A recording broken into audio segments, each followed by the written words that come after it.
Hi food lovers, மீண்டும் உங்கள் அத்தனை பேரையும் லக்ஷ் போஜனாவிலே சந்திப்பதிலே மகிழ்ச்சி. இன்னைக்கு என்னன்னு கேட்டிங்கன்னா, என் கையில் இருக்கிறது பிடிக்கரணை. இந்த பிடிக்கரணை வச்சு ஒரு மசியல். இது ரொம்ப அருமையான ஒரு கிழங்கு. விட்டமின் சி நிறைய இருக்கக்கூடிய ஒரு வெஜிடபிள். இது பார்த்தீங்கன்னா கான்ஸ்டிபேஷன் ப்ராப்ளம் இருக்கிறவங்களுக்கு ரொம்ப யூஸ்ஃபுல்லாக இருக்கும். பர்டிகுலராக பைல்ஸ் இருக்கிறவங்களுக்கு இந்த வெஜிடபிள் ரொம்ப ஃபென்டாஸ்டிக்காக இருக்கும். நான் இப்போது வெங்காயம் போட்டு செய்யலை. நார்மலாக பைல்ஸ் பேஷண்ட்டுக்கு செய்யும்போது சின்ன வெங்காயத்தோடு சேர்ந்து செஞ்சிங்கன்னா இன்னும் கொஞ்சம் பெட்டர் ரிசல்ட் கிடைக்கும். வாங்க எப்படி செய்யலான்னு பார்க்கலாம்.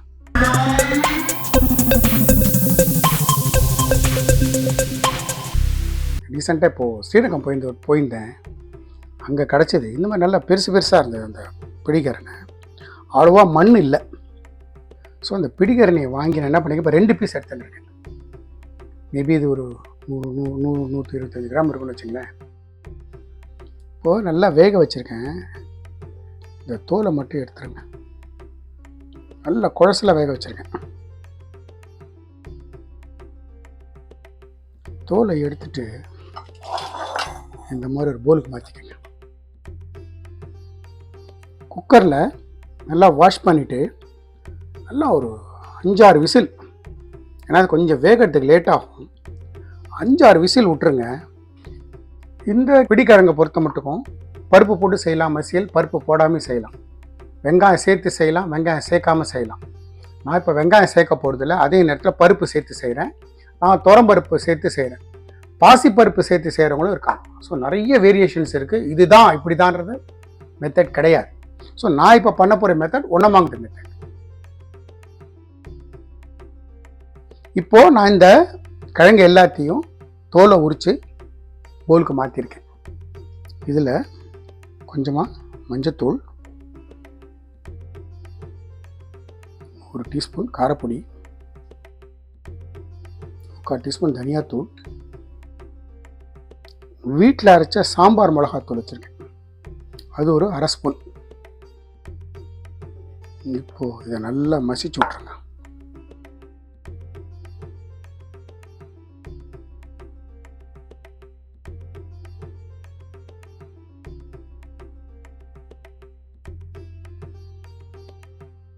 நான் கரைச்ச புளித்தண்ணி வச்சுருக்கேன். 1, 2, 3, ஒரு 30 கிராம் இருக்கும். 30 கிராம் புளித்தண்ணி சேர்த்துருங்க.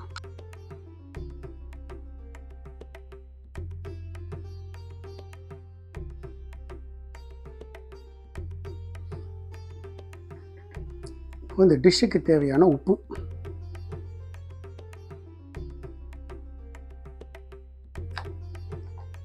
இந்த மாதிரி இதை மசிச்சு வச்சுருக்கேன். அப்போ ஸ்டவ் ஆன் பண்ணி ஒரு கடாய் வைக்கிறேன். கடாய் சுடட்டும். நம்ம வச்ச கடாய் நல்லா சுட்டெடுத்து நான் ஒரு டீஸ்பூன் நல்லெண்ணெய் சேர்த்துக்கிறேன். ஒரு 1.5 டீஸ்பூன் சேர்த்துக்கிறேன் நல்லெண்ணெய்.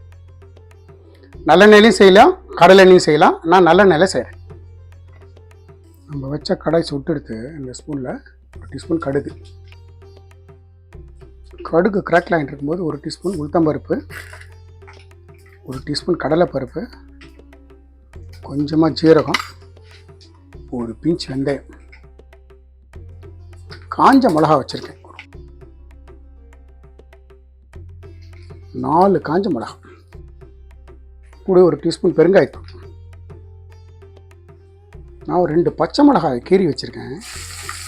அது கூட ஒரு சிறு துண்டு இஞ்சி ஃபைனாக சாப் பண்ணி வச்சுருக்கேன், கருவேப்பிலை. இந்த ஸ்டேஜில் சின்ன வெங்காயம் சேர்க்குறவங்க இந்த ஸ்டேஜில் சின்ன வெங்காயம் சேர்த்து, நம்மளோட பருப்புலாம் நல்ல கலர் மாறிடுது. இந்த ஸ்டேஜில் நம்ம இந்த மசிச்சு வச்சோம்ல சேர்த்துருங்க.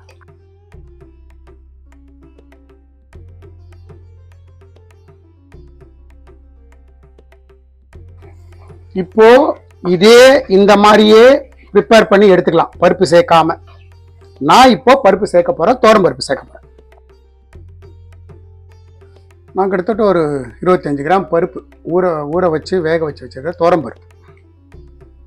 நம்ம இந்த மசிச்சோம்ல அந்த பாத்திரம் பருப்பு பாத்திரம் எல்லாத்தையும் அலம்பி ஒரு டம்ளர் தண்ணி சேர்த்துட்டு நல்லா ஃபைன் மிக்ஸ் கொடுத்துருங்க.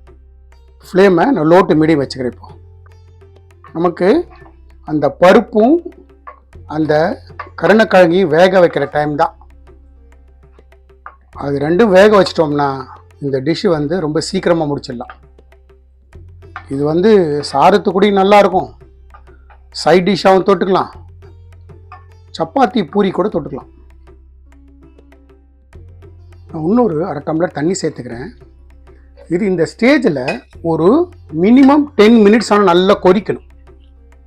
ஸோ அந்த கொதிக்கிறதுக்கு தேவையான தண்ணியை விட்டுட்டு நல்லா ஒரு கொதி வரட்டும். தலைன்னு டேஸ்ட் பண்ணி பார்த்தேன். எனக்கு ஒரு அரை உப்பு தேவைப்படுது. ஒரு அரை உப்பு சேர்த்துக்கிறேன்.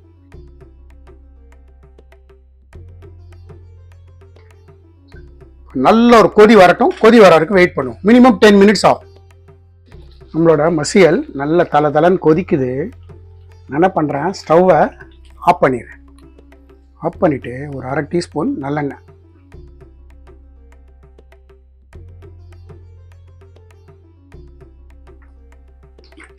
ஒரு அரை டீஸ்பூன் எலுமிச்சம்பழ சாறு,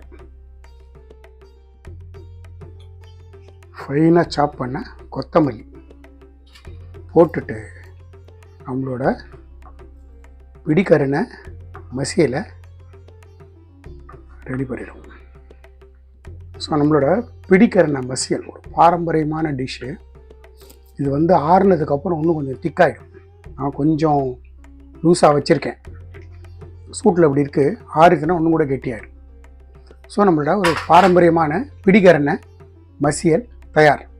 நம்மளோட பாரம்பரியமான ஒரு டிஷ்ஷு பிடிக்கருணை மசியல். விட்டமின் சி நிறைய இருக்கக்கூடிய ஒரு வெஜிடபிள் இது. நான் சொன்ன மாதிரி பைல்ஸு அந்த பேஷண்ட்டுக்கு ரொம்ப அருமையான அருமருந்து. அவங்களுக்கு செய்யும்போது மட்டும் வெங்காயம் சேர்த்து செய்யுங்க, சின்ன வெங்காயம் சேர்த்து செய்யுங்க, அருமையாக இருக்கும். நான் இந்த மாதிரி இன்க்ரீடியன்ஸ் போட்டு எப்படி செய்யணும் அதே மாதிரி செய்யுங்க. எனக்கு கிடைச்சது எக்ஸ்ட்ரா ரிசல்ட் உங்களுக்கும் கிடைக்கும். இந்த வீடியோ பிடிச்சிருந்தால் லைக் அண்ட் ஷேர் பண்ணுங்கள். உங்கள் ஃபேமிலி அண்ட் ஃப்ரெண்ட்ஸ்க்கு ரெக்கமெண்ட் பண்ணுங்கள். மறக்காமல் நம்ம சேனலை சப்ஸ்கிரைப் பண்ணுங்கள். அப்படி சப்ஸ்கிரைப் பண்ணும்போது பெல் ஐக்கானை கிளிக் பண்ண மறந்துடாது. நிறைய பேர் நம்ம சேனலை சப்ஸ்கிரைப் பண்ணாமல் பார்க்குறீங்க. தயவு செஞ்சு சப்ஸ்கிரைப் பண்ணி பாருங்கள். எங்களுக்கு அது ரொம்ப ஊக்கமாக இருக்கும். நம்ம லக்ஷ்போஜனா சேனலுக்காக ஒரு வாட்ஸ்அப் குரூப் க்ரியேட் பண்ணியிருக்கோம். நோட்டிஃபிகேஷன் ப்ராப்ளம் சால்வ் பண்ணுறதுக்காகவும் இன்ட்ரெஸ்டட் பர்சன்ஸ் இன்க்ரீடியன்ஸை பார்த்து சமைக்கிறதுக்காகவும் ரொம்ப யூஸ்ஃபுல்லாக இருக்கும். Interested persons may join. அதுக்கான லிங்க் டிஸ்கிரிப்ஷன் பாக்ஸில் இருக்குது. தேங்க்ஸ் ஃபார் வாட்சிங் my all videos. Lakshman signing off from Lakshbhojan.